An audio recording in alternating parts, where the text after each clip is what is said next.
Graça e paz, abençoado. Voltando aqui, parte 3, prosseguindo aqui. Parte 3, a imposição das mãos, parte 3. Então, a imposição das mãos, parte 3. Então, como está lá na minha última fala, os demônios, diante daquela mulher que foi levado à minha casa, que chegou na minha casa passando mal, eu, em nome de Jesus, para a glória de Deus, conversei com ela, procurei saber qual era o problema. Então comecei a orar por ela, depois de ter ouvido ela um bom tempo. E então, quando os demônios manifestou, perguntou: ora, por que vocês ainda estão fazendo ali? Vocês não foram expulsos lá na igreja tal, da vida dela? E eles falaram: não, eles não têm poder para me expulsar, porque eles fazem tudo que eu quero, tudo que eu faço. Eu só me escondo. Eles pensam que me expulsam, mas eu me escondo. E de fato, porque foi só eu impor as mãos e o demônio estava ali.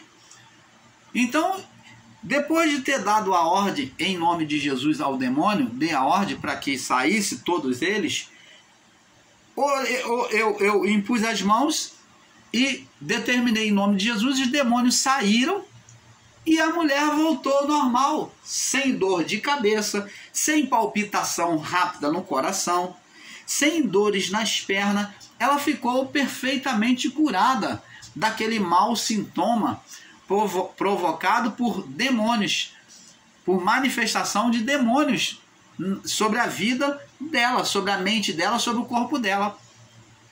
Você está vendo, abençoado, a diferença da ministração na luz e a ministração nas trevas? Aqueles que eram carnais não puderam expulsar, eles só ocultaram os demônios. Os demônios estavam ali, só ocultaram, só se esconderam. A mulher voltou para casa endemoniada. E se não tem ajuda, eles pegam a pessoa no meio da rua e jogam embaixo de um carro. Faz sim. Existem irmãos aí em graça que dizem que eu nunca vi o demônio jogar uma pessoa embaixo do carro. Eu já cansei de ver, meus irmãos, pessoas possessas serem levadas ao suicídio. É tremenda ignorância você pensar que um espírito, um demônio não leva as pessoas a suicidarem. Muito dos suicídios é por provocação demoníaca, sim. Pessoas se lançam diante do punhal, se suicidam no abismo, de cima do mar, de uma ponte, e embaixo do carro. Isso tudo são atuações demoníacas na mente da pessoa.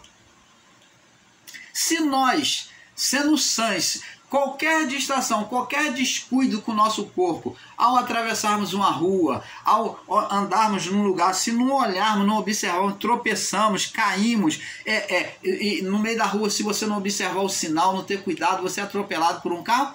Imagina uma pessoa em estado espiritual dominado. É muita ignorância você vir para um canal em graça, ensinar a palavra e dizer que demônio não mata a pessoa, não leva a pessoa ao suicídio. É um absurdo isso. É um absurdo isso. Você dizer que a pessoa não é levada ao suicídio. Então, os jovens de Gadara, eles também não poderiam estar vivendo sob o estado anormal, em sepulcro, dormindo sem comer, estado totalmente de loucura. Eles não poderiam viver uma vida desumana daquele jeito, mas viveram. Você está vendo, abençoados? Temos que ter a sensatez, a coerência de saber discernir a palavra de Deus.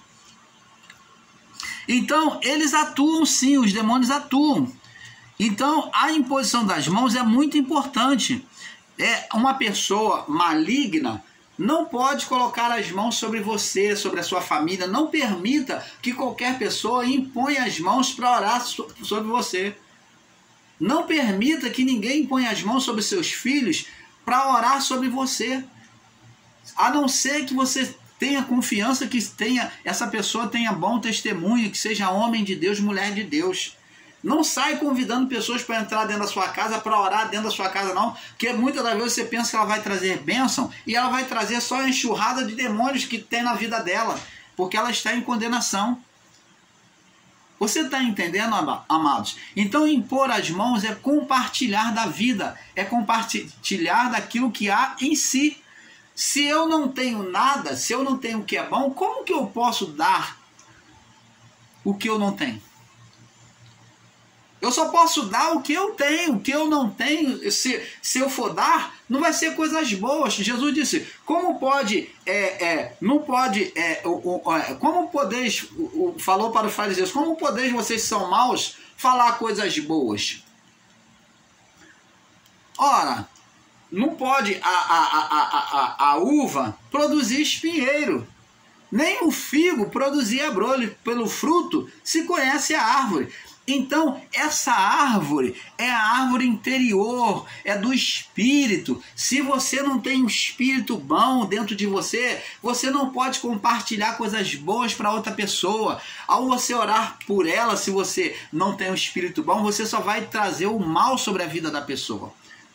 Então, não aceite que qualquer pessoa imponha as mãos sobre a sua vida, ou qualquer pessoa entre na sua casa para orar dentro da sua casa pela sua família, porque muitas das vezes ela é uma praguejadora, ela é uma pessoa de agouro, que só vai trazer agouro, só vai ver demônio na sua vida. Ela vai falar, eu vejo o diabo ali, eu vejo o demônio aqui, eu vejo que o coisa está fazendo isso, vai acontecer isso. Ela só vai trazer agouro, porque ela vai falar do que tem dentro dela.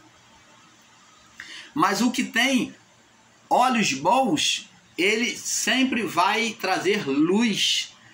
O que tem olhos maus vai trazer trevas.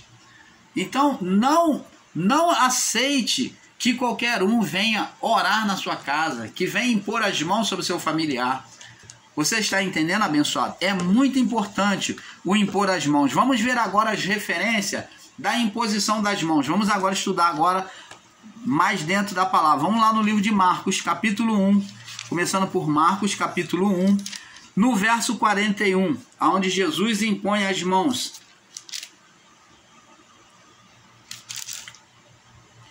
E Jesus, movido de grande compaixão, ó o que Jesus fez, ele repudiou a imposição das mãos? Não.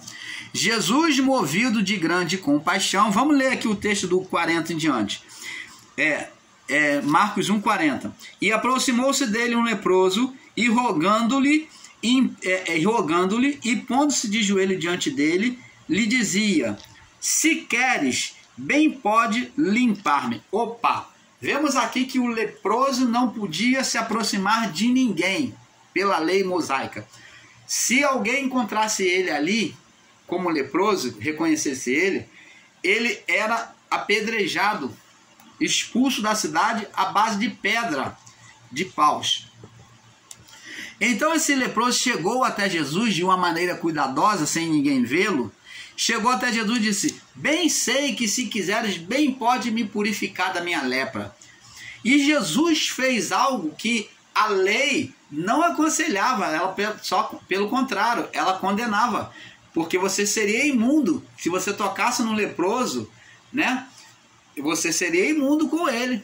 Então Jesus, estendendo a mão, Jesus movido de grande compaixão, amor no coração, né, sentindo o sofrimento daquele leproso, ele movido de grande compaixão, estendeu a mão, tocou no leproso. Olha a mão aí, tocou no leproso. Se a imposição das mãos não existe, não tem poder nenhum, por que Jesus está aqui? Ele ultrapassou um limite da lei, ele ultrapassou um limite da lei, aonde ele seria seria contaminado, impuro, e ele ultrapassou e tocou, porque ele era a própria cura. Então ele tocou, estendeu a mão e tocou e disse, mostrou a sua vontade, quero ser limpo.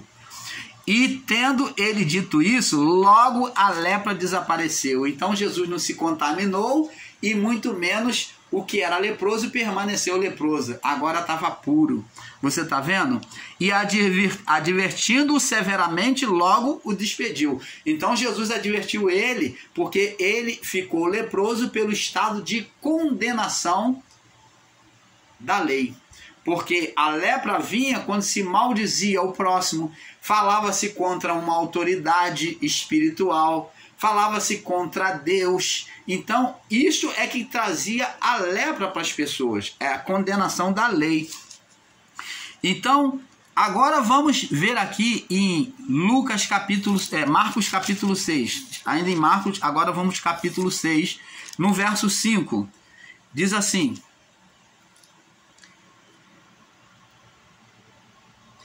e não podia fazer ali em Nazaré, né?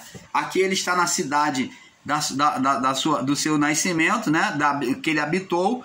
Ele habitou em Nazaré durante toda a sua vida. Então ele disse, eles falavam assim: não é esse filho do carpinteiro?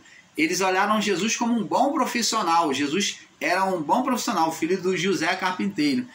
Então, não é esse filho do carpinteiro? Ele falou no verso 4: não há profeta sem honra senão na sua própria pátria. Então, eles estão falando: vocês não me dão valor porque vocês me conhecem. Eu convivi aqui, vocês só me vê como carpinteiro. E na sua própria pátria, entre seus parentes e na sua casa, e não podia ali fazer nenhuma obra maravilhosa. Verso 5: somente curou alguns poucos enfermos. Ó, como que ele curou? Impondo as mãos. Você está vendo que ele teve que impor as mãos sobre alguns que creram, mas não pôde fazer ali em Nazaré, sua cidade, aonde ele exerceu a sua vida, a sua profissão, por causa da incredulidade, porque olhavam ele de forma natural e não de forma espiritual. Então, ele agiu ali com imposição de mãos para alguns. Você está vendo? Jesus impôs as mãos. Vamos também em Marcos 8. Marcos capítulo 8. Estamos mostrando passo a passo, pautado sobre a palavra. Marcos 8, no verso 23. Diz assim. Marcos 8, 23. Vamos ler do 22 e o 23. Diz assim: e chegou-se a Betsaida, trouxeram-lhe um cego e rogaram-lhe que o tocasse. Olha, até o povo, abençoados, já sabia que o toque era participação espiritual, que era compartilhação espiritual. Então eles queriam pelo toque. Lembra lá do período lá de Elias, que o Naamã, Elias falou para Naamã, né? Naamã, a serva de Naamã, conhecendo Elias, falou: há um homem de Deus ali que pode te curar. Naamã era chefe de exército. Então ele foi para ir estar com Elias. Ele pensou que Elias viesse sobre a vida dele e ia impor as mãos sobre ele e curar ele. Mas Elias fala: vai lá e lava-te lá no rio, lá, né? No Rio Jordão, lava lá 7 vezes, dá 7 mergulhos e então tu ficarás curado. E então Naamã falou: eu pensei que ele lá aliás, foi no Rio Nilo, né? Então ele falou: eu pensei que ele fosse vir até mim e impor as mãos e eu ficar curado. Ele fala: vai para eu lavar no rio, mergulhar 7 vezes. A serva dele falou: ah, meu senhor, não te custa nada, vai lá, faz e o senhor vai ser curado. E Naamã, contrariado, mesmo assim foi lá e deu 7 mergulhos e ficou limpo da sua lepra. Ele era um chefe de exército, né? Muito valoroso, porém leproso. Então ele esperava que Elias viesse impor as mãos sobre ele, sobre a lepra dele e curar ele. E aqui o povo também falou o seguinte, ó: rogaram que o tocasse no cego para ser curado, toque.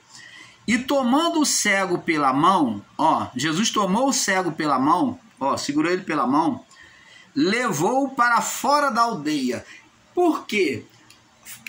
Jesus levou para fora da aldeia por causa de alguma incredulidade. Isso significa se apartar da comunhão, né, dos outros. Saiu do olhar dos outros. E cuspindo-lhe nos olhos e impondo-lhe as mãos. Aquele não cuspiu nos olhos, chegou e não. Ele cuspiu no chão, fez um lodo, né, com a terra, ele fez um lodo, uma lama, e colocou sobre os olhos do cego, né? E cuspindo nos olhos e impondo-lhe as mãos, Perguntou-lhe: vê alguma coisa? E levantou ele os olhos e disse: vejo os homens, pois os vejo como árvore que anda. Então ele estava vendo os homens ainda de forma desfigurada, como sombras, como árvores, né? Com uma visão turva, né?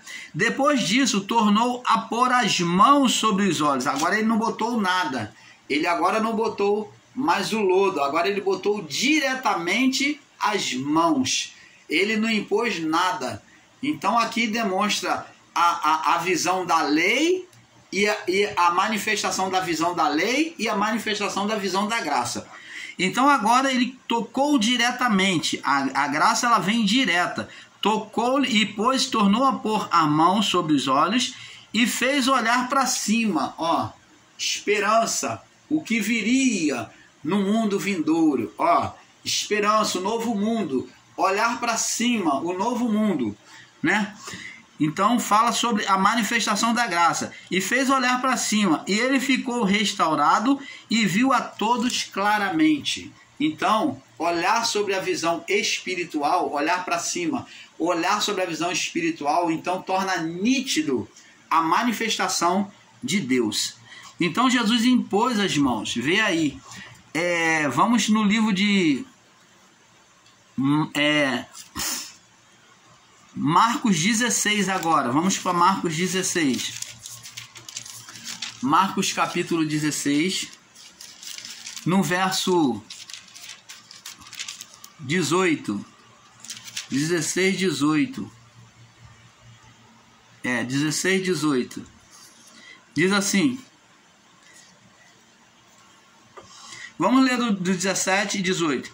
Esses sinais seguirão os que creem, os que têm fé na minha palavra. Em meu nome expulsarão demônios, falarão novas línguas, pegarão, com as mãos, pegarão nas serpentes, e se beberem, e se pegar aqui, é dominar o mal, tá? É impor as mãos sobre estado de manifestação espiritual, pegar em serpente. Aqui está expulsar não só pela ordem, mas como impor as mãos sobre a pessoa possessa. Essa serpente é estado de possessão.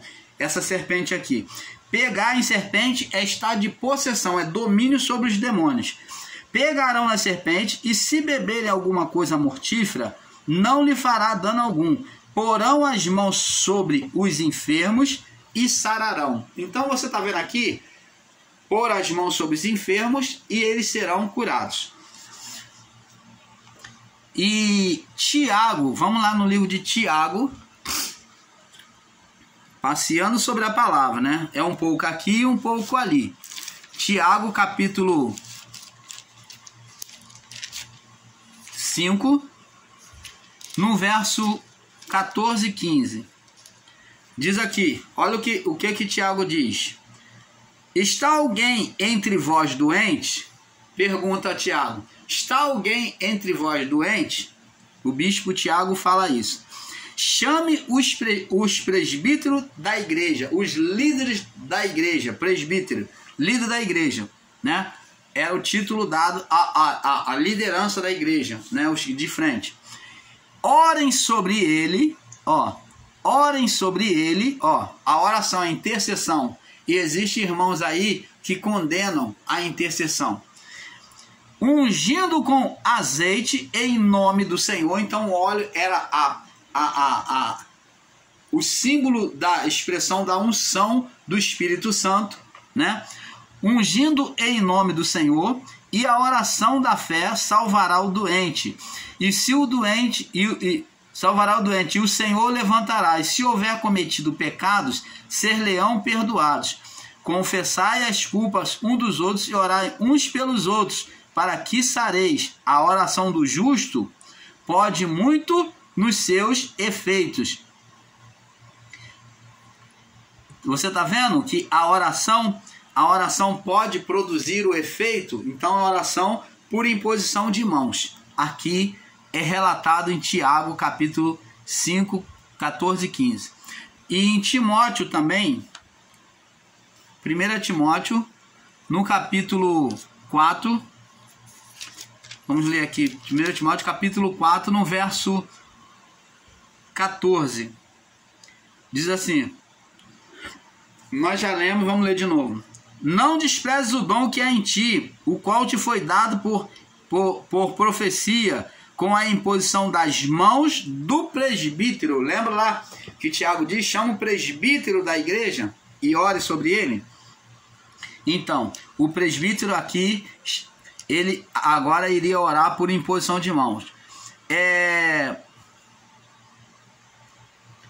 Lucas capítulo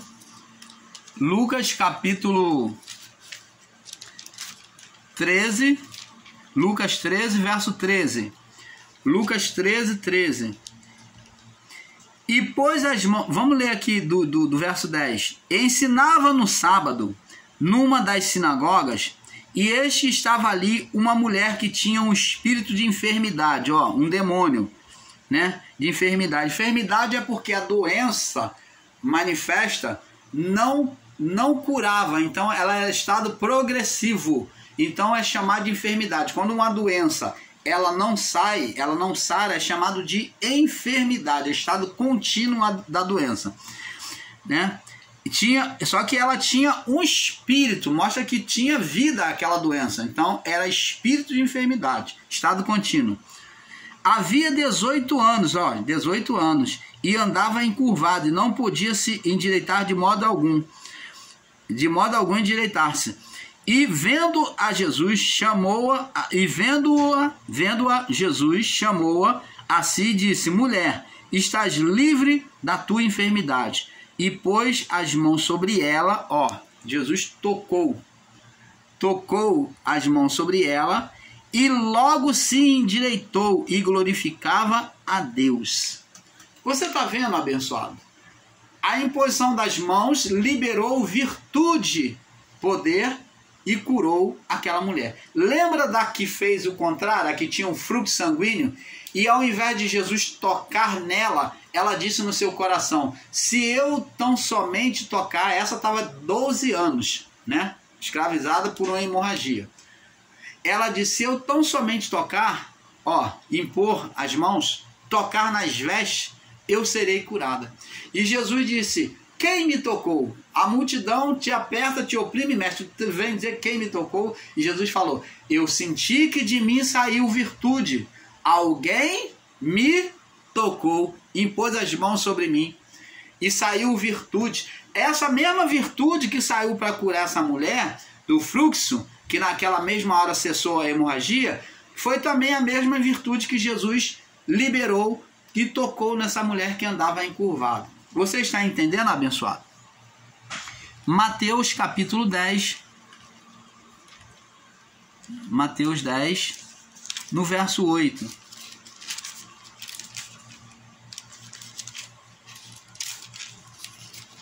Mateus 10, 8.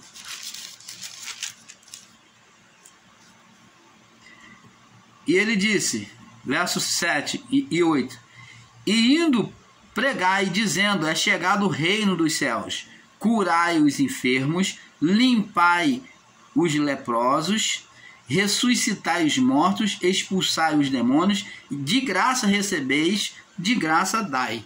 Então tá vendo aí, ele concedeu o poder aos discípulos de impor as mãos, curar e libertar as pessoas. Marcos capítulo 11. Não, vamos em Lucas 4, já que estamos em Lucas. Estamos em Mateus, né? Vamos para Lucas 4, 38. Vamos ver Lucas 4, 38. Diz assim, Jesus cura a sogra de Pedro, né? 38 ao 44. Ora, levantando-se Jesus da sinagoga, entrou na casa de Simão, e a sogra de Pedro estava tomada por uma grande febre, e rogaram-lhe por ela. E inclinando-se para ela, repreendeu a febre, e esta a deixou. Vê que Jesus impôs as mãos sobre a sogra de Pedro, que estava acamada, cheia de febre. E inclinando-se para ela, repreendeu a febre e a deixou. E ela, levantando-se, vê que ela estava deitada na cama. e logo os servia. E ao pôr do sol, todos os que tinham enfermo de várias doenças lhe traziam, e impondo as mãos sobre cada um deles, os curava. E também de muitos saíam demônios. Ao ele impor as mãos, os demônios se manifestavam, né?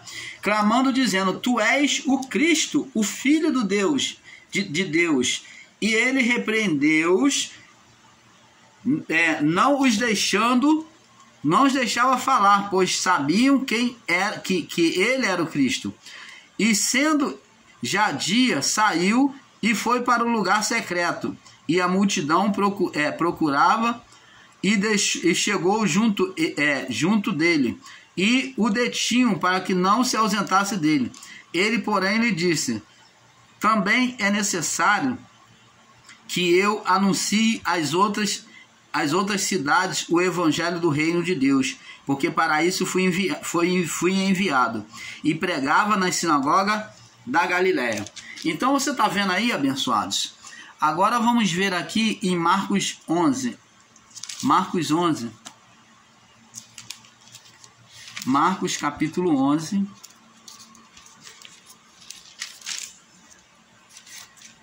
Marcos 11, no verso 28.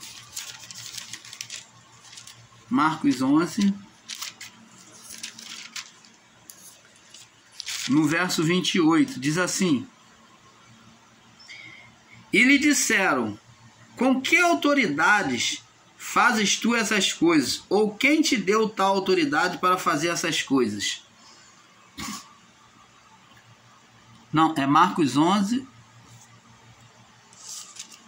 Marcos, a referência aqui.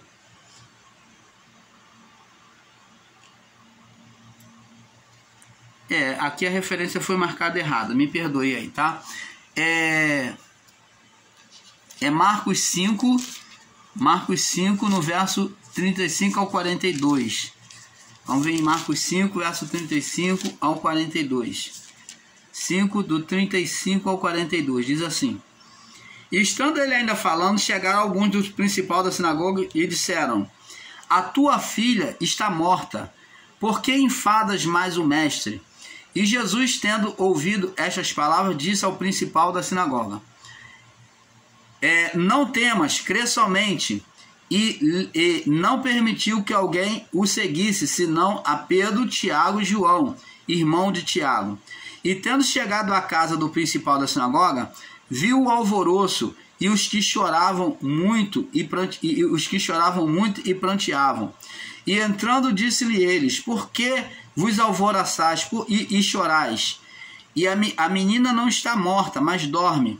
E riram-se dele, porém, tendo-se feito sair, tomou consigo o pai e a mãe da menina e os que com ele estavam, Pedro, Tiago e João, né? E entrou onde a menina estava deitada.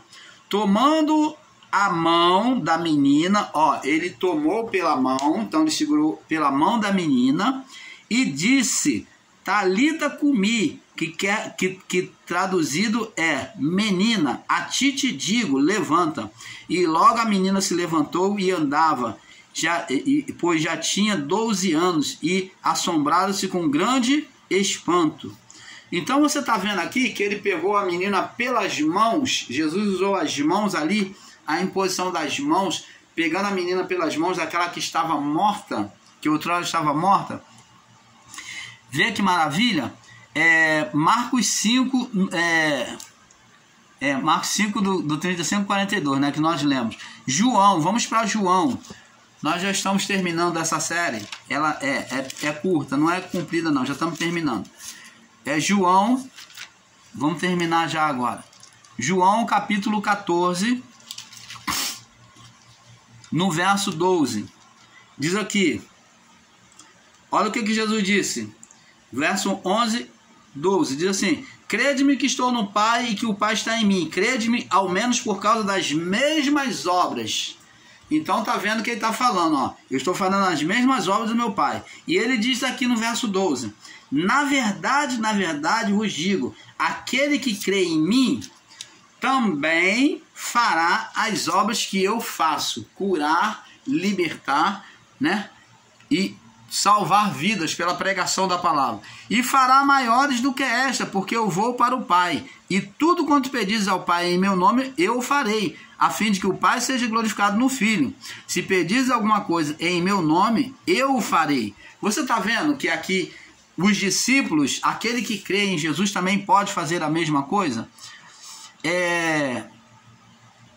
Então, abençoados, vemos que agora, lá no livro de Deuteronômio, Deus coloca a bênção no monte Gerizim, né? Deus coloca a bênção e a maldição. E o povo é que vai determinar qual o ponto que eles querem. Então tá aqui, ó, Deuteronômio 28, para nós fecharmos esse assunto. Deuteronômio 28...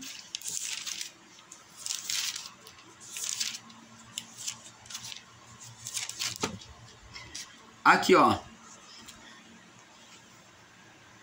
No Monte Ebal